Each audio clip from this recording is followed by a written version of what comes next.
Hello guys, balik lagi sama gue Neri di video atau di channel YouTube kita tercinta Math Sci. Oke, di video kali ini saya masih akan melanjutkan pembahasan saya tentang interval kepercayaan, rata-rata dan proporsi bagi satu populasi. Tapi di sini saya tidak akan membahas tentang teorinya. Teorinya nanti akan saya silakan kalian klik di pojok kiri atau di pojok kanan atas. Saya nanti nggak tahu. Saya taruh di mana, nanti kita lihat aja, atau nanti kalian bisa lihat di kolom deskripsi. Saya akan taruh juga link video saya yang sebelumnya. Sebelum kita membahas tentang contoh soal dari interval kepercayaan, rata-rata dan proporsi untuk satu populasi, kita sedikit review tentang apa yang sudah kita ambil kesimpulan di video sebelumnya. Oke, jadi di video sebelumnya kita sudah mengambil kesimpulan bahwa bentuk umum interval kepercayaan adalah seperti ini. Statistik sampel dikurangi distribusi dikali K dikali pengali. Itu untuk batas bawahnya, untuk batas atasnya statistik sampel ditambah distribusi dikali K dikali pengali. Jadi cuma beda minus sama plusnya aja. Lalu statistik sampelnya apa? Ya tergantung. Kalian mau menentukan rata-rata atau proporsi. Kalau misalnya rata-rata, ya statistik sampelnya berarti nanti diganti menjadi rata-rata sampel. Kalau misalnya proporsi, ya berarti nanti kalian ganti statistik sampelnya menjadi proporsi dari sampel. Lalu distribusi. Untuk distribusi yang digunakan, kalian lihat dari banyaknya sampel yang diambil. Kalau misalnya banyaknya sampel yang diambil lebih dari 30, kita menggunakan distribusi Z. Kalau kurang dari sama dengan 30, kita menggunakan distribusi T. Oke. Lalu ada K. K di sini K di sini suatu K. Jadi standar deviasi dibagi akar N. Kalau misalnya kalian mau mencari interval kepercayaan rata-rata, K-nya diganti menjadi standar deviasi dibagi akar N. Standar deviasinya tergantung dari standar deviasi populasinya diketahui atau tidak. Kalau misalnya standar deviasi populasinya diketahui, ya udah, berarti pakai standar deviasi populasi. Kalau misalnya standar deviasi populasi tidak diketahui, berarti kita pakai standar deviasi dari sampel, gitu ya. Lalu atau ini, akar dari P dikali 1 minus P dibagi N. Ini untuk menentukan proporsi. Jadi kalau kalian mau menentukan interval kepercayaan proporsi, gunakan yang sebelah kanan ini, ya, sebelah sini. Gitu. Selanjutnya pengali. Nah, menentukan ada tidaknya pengali itu tergantung dari banyaknya populasi yang diamati. Jadi, misalnya kalau populasinya sangat banyak atau tidak terbatas, maka pengali ini tidak ada. Tapi kalau misalnya populasinya terbatas, maka ada pengali di sini. Jadi pengalinya akar dari banyaknya populasi dikurangi banyaknya sampel dibagi banyaknya populasi dikurangi 1. Kita lihat contoh soal. Nah, di sini ada contoh soal yang pertama. Di sini contoh soal tidak akan saya bahas di Microsoft PowerPoint ya. Saya akan pindah menggunakan Microsoft Whiteboard supaya lebih mudah dalam pembahasan. Oke, kita langsung saja pindah ke Microsoft Whiteboard. Oke, ini dia soalnya sudah saya pindahkan ke Microsoft Whiteboard. Kita baca pelan-pelan dulu soalnya ya. Del Monte Foods mendistribusikan buah persik potong dadu dalam gelas plastik 4,51 ons dengan standar deviasi 0,04. Nah, di sini kita identifikasi dulu apa yang diketahui. Di sini 4,51 ons dan 0,04 itu apa sih? Kalau kalian perhatikan, 4,51 ons ini adalah rata-rata dari populasi. Dan 0,04 itu adalah standar deviasi bagi populasi. Oke. Jadi kita tulis dulu yang diketahui.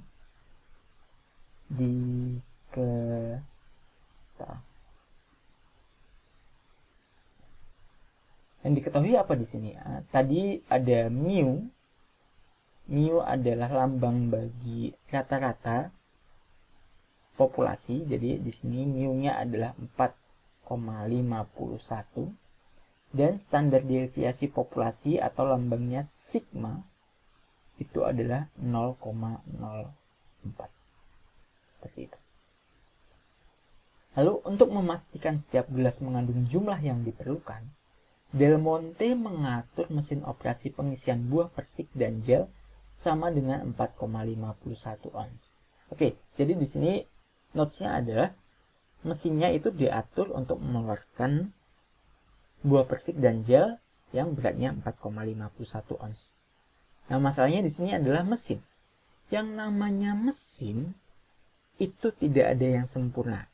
Pada dasarnya apa yang dibuat oleh manusia itu tidak ada yang sempurna. Luar biasa, pesan moral. Oke. Oleh karena itu di sini otomatis akan ditemukan gelas yang kelebihan atau kekurangan isi kandungan buah persik. Itu masuk akal ya, karena ya mesin bisa ada error sedikit. Untuk mengecek apakah mesin ini masih bekerja dengan normal, maka teknisi kualitas kontrol memilih sampel 64 gelas. Oke, di sini ada kata-kata sampel 64 gelas. Berarti di sini adalah apa ini? Ini adalah N. N dari apa? N itu apa sih? N itu adalah banyaknya sampel. Jadi N kecil adalah 64. Gitu ya. Lalu ada di sini pada awal setiap shift dengan rata-rata 4,507. Di sini ya. 4,507 artinya dia rata-rata bagi apa? Rata-rata bagi sampel. Berarti lambangnya adalah X bar sama dengan 4,507. Gitu. Lalu apa di sini? Yang ditanya adalah kita tulis ditanya. Yang pertama, kita diminta untuk menentukan interval kepercayaan. Oke. Jadi di sini saya singkat aja IK ya. Interval kepercayaan bagi rata-rata dengan tingkat kepercayaan. Nah, tingkat kepercayaan itu kalau di statistik atau di matematik itu lambangnya adalah alfa 95%. Gitu. Jadi yang pertama interval kepercayaan bagi rata-rata dengan alfa 95%. Lalu yang kedua kita diminta atau ditanyakan apakah proses pengisian sudah sesuai dengan yang diinginkan atau belum. Atau saya bisa tulis proses pengisian. Oke. Jadi ini yang diketahui dan ini yang ditanya. Oke. Sebelum kita jawab, kita ingat-ingat dulu, saya nggak buka slide ya. Interval kepercayaan itu rumusnya apa? Bentuk umumnya deh. Bentuk umumnya itu adalah statistik sampel, gitu ya. Dikurangi apa? Dikurangi distribusi. Dikali apa? Ada dikali K dan dikali sama suatu pengali. Lalu ada kurang dari statistik populasi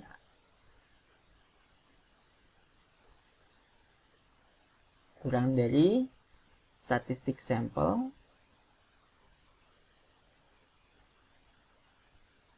ditambah dengan ditambah dis dikali K dikali sama pengali. Gitu ya. Nah, ini bentuk umum dari interval kepercayaan. Di sini kan kita mau menentukan interval kepercayaan rata-rata. Berarti nanti interval kepercayaan bagi rata-rata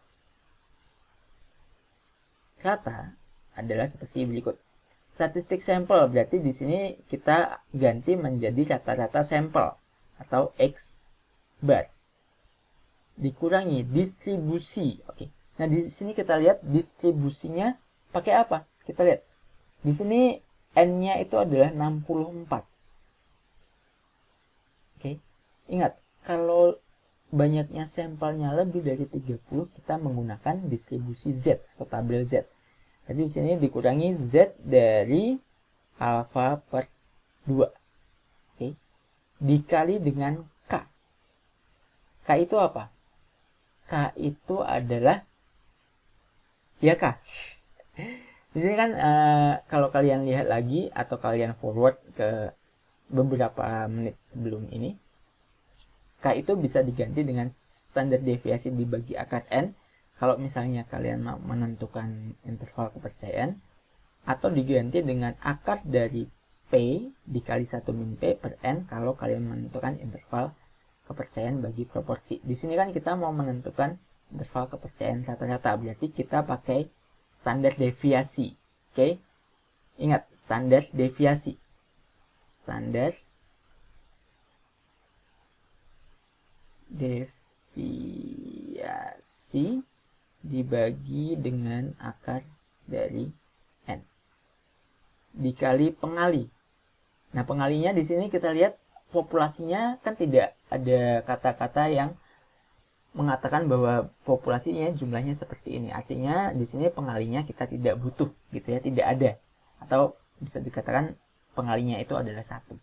Jadi ini langsung aja kurang dari statistik populasi, artinya kita mau memperkirakan kepercayaan rata-rata, berarti mu dikurang dari X bar ditambah, ya sama kayak yang sebelah kiri, cuma bedanya di sini tambah Z alfa per 2 dikali standar deviasi dibagi akar N. Gitu ya. Nah, standar deviasinya seperti apa? Di sini kan kita diketahui sigmanya diketahui, berarti nanti standar deviasi yang digunakan di sini adalah populasi. Gitu. Gitu ya. Karena pokoknya selama standar deviasi populasi diketahui, kita pakai standar deviasi populasi. Gitu ya. Oke, kita langsung masukkan saja. Jadi X bar-nya itu adalah 4,507 dikurangi Z alfa per 2, artinya Z dari 95 dibagi 95% ya. 95% dibagi 2. Gitu ya. Saya lebih suka, kalau saya sih biasanya saya lebih suka diganti jadi kayak gini nulisnya, supaya gampang aja sih. 95%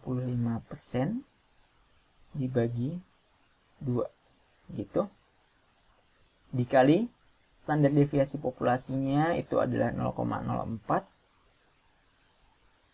dibagi akar N, berarti akar dari 64 kurang dari mu kurang dari X bar, berarti 4,507 ditambah Z dari 95% dibagi 2 dikali standar deviasi populasi 0,04 dibagi akar dari 64. Oke, sekarang kita hitung ya. Di sini 4,507 dikurangi Z dari 95% itu 0,95. Kalau dibagi 2 itu hasilnya adalah 0,475. Kalian bisa hitung pakai kalkulator. Dikali 0,04 tetap dibagi, nah akar dari 64 itu 8 kurang dari mu kurang dari sama 4,507 dikali Z dari 0,475 dikali 0,04 dibagi 8. Oke. Lalu kita hitung dulu ya. Di sini 4,507 dikurangi Z dari 0,475 dikali, nah 0,04 kalau dibagi 8 itu kalian bisa hitung pakai kalkulator, itu hasilnya adalah 0,005 kurang dari mu kurang dari 4,507 dikali Z dari 0,475 dikali 0,005, kalau saya nggak salah ya. Nah, sekarang tugas kita adalah mencari nilai Z dari 0,475. Untuk menentukan nilai ini, kita harus menggunakan tabel dari distribusi Z. Oke, kalau kalian lihat, kita buka tabel Z di sini. Nah, di sini kalau kalian lihat ya, tabel distribusi Z yang saya gunakan itu adalah tabel distribusi Z yang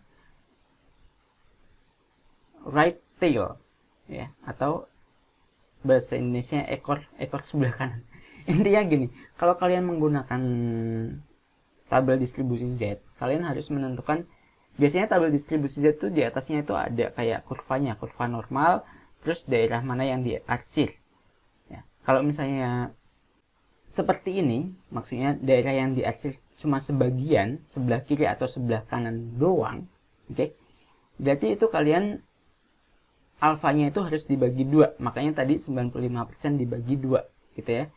Tetapi kalau misalnya ada tabel distribusi Z yang diarsir itu kanan sama kiri semuanya diarsir, itu artinya kalian tidak perlu membagi 2, jadi kalian pakai 95%, nggak usah dibagi 2 gitu ya. Makanya harus hati-hati ya, tabel Z seperti apa yang kalian gunakan, tolong disesuaikan. Kalau misalnya mau sesuai dengan video ini ya, kalian gunakan tabel distribusi Z yang satu ruas, entah ruas kiri atau ruas kanan, itu sama aja gitu ya. Kita langsung aja lihat. Nah, cara membaca tabel Z itu seperti ini guys. Kita tadi kan alfanya itu 0,475 ya, kalau nggak salah 0,475 ya, alfanya adalah 0,475. Nah, berarti caranya gimana? Kalian cari di dalamnya yang mendekati 0,475. Oke, kita lihat di sini 0,475 tuh ada di sini guys. Oke, nah di sini pas 0,475. Kalau misalnya nggak ada ya cari yang paling deket lah. Contohnya misalnya 0,480. Nah, 480 tuh kayaknya nggak ada di sini deh. 0,480 nggak ada di sini, berarti kalian cari yang paling dekat 78 atau 86. Kalian pilih salah satu aja, it's okay. Gitu ya. Nah, kalau kita lihat di sini di sebelah kiri dari 0,475 itu ada 1,9. Ya kan? Di sini 1,9. Dan di sebelah atasnya kalau kalian lihat di sini itu ada 0,06 ya. Berarti kita kembali lagi ke sini. Nanti nilai Z ini, oke, nilai Z ini adalah 1,9 ditambah 0,06 gitu. Sesuai di sini. Jadi kalau di sini ya 1,9 ya 1,9 ditambah yang bagian atas 0,06. Gitu ya. Oke, kita lanjutkan. Kita lanjutkan perhitungan kita. Berarti nanti di sini ada 4,507 dikurangi 1,9 tambah 0,06 itu 1,96 dikali 0,005 kurang dari mu kurang dari 507 dikali, ini sama ya, 1,96 nilainya sama aja, dikali 0,05. Oops, di sini ditambah ya, sorry. Harusnya ditambah, ini ditambah. Oke, seperti itu. Nah, sekarang ini tinggal tinggal masalah kalkulasi aja ya. Ini 4,507, kalau kalian hitung 1,96 dikali 0,005 itu adalah 0,0098. Silahkan kalian cek lagi ya, takutnya saya salah ngitung. Ini mu, ini 4,507 ditambah 0,0098. Nah, terus kita lanjutkan. Ini tinggal sedikit lagi sih. Jadi nanti ini jadi berapa ini? 4507 dikurangi 0,098 itu adalah 4,4972.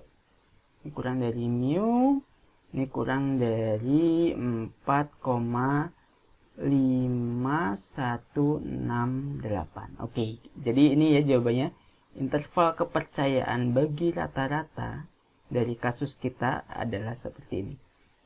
Di antara 4,4972 dengan 4,5168. Selesai interval kepercayaan. Lalu pertanyaan yang kedua. Oh ya, ini pertanyaan yang pertama ya. Belum saya kasihin tanda. Pertanyaan yang kedua.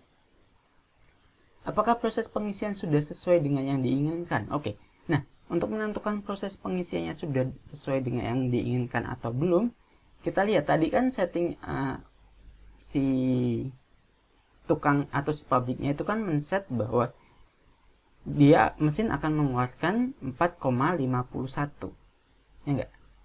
Tapi kita lihat di sini 4,51 atau settingannya itu ada di antara interval kepercayaan atau tidak. Lihat, di sini kan interval kepercayaan 44972 dengan 4,5168. Nah, kita tahu bahwa 4,51 itu ada di antara 4,4972 4,51. Ini yang dugaan itu tadi ya, atau settingannya 4,5168. Oke, karena di antara ada di dalam interval, maka kita bisa mengatakan bahwa proses pengisian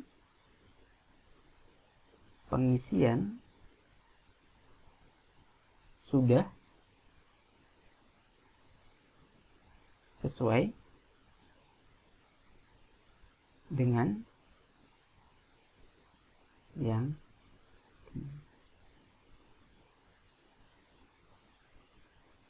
oke, seperti itu. Selesai gitu. Agak panjang ya, agak ribet. Ya, ini tentang interval kepercayaan bagi rata-rata. Selanjutnya nanti ya, ini karena videonya udah cukup panjang ya, saya akan memisah soal untuk interval kepercayaan bagi rata-rata dengan soal untuk interval kepercayaan bagi proporsi. Jadi kita tunggu saja interval kepercayaan bagi proporsi, contoh soalnya seperti apa akan saya bahas di video saya yang selanjutnya. Oke, anyway, terima kasih udah menyaksikan video ini sampai selesai.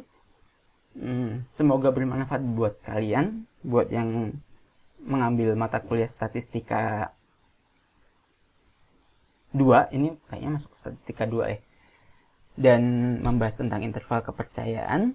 Jangan lupa di subscribe kalau misalnya ini bermanfaat buat kalian. Kalau misalnya nggak bermanfaat ya nggak di subscribe, nggak apa-apa, it's okay. Saya cuma mau bagi ilmu, berbagi apa yang saya punya gitu ya guys. Terima kasih, bye guys.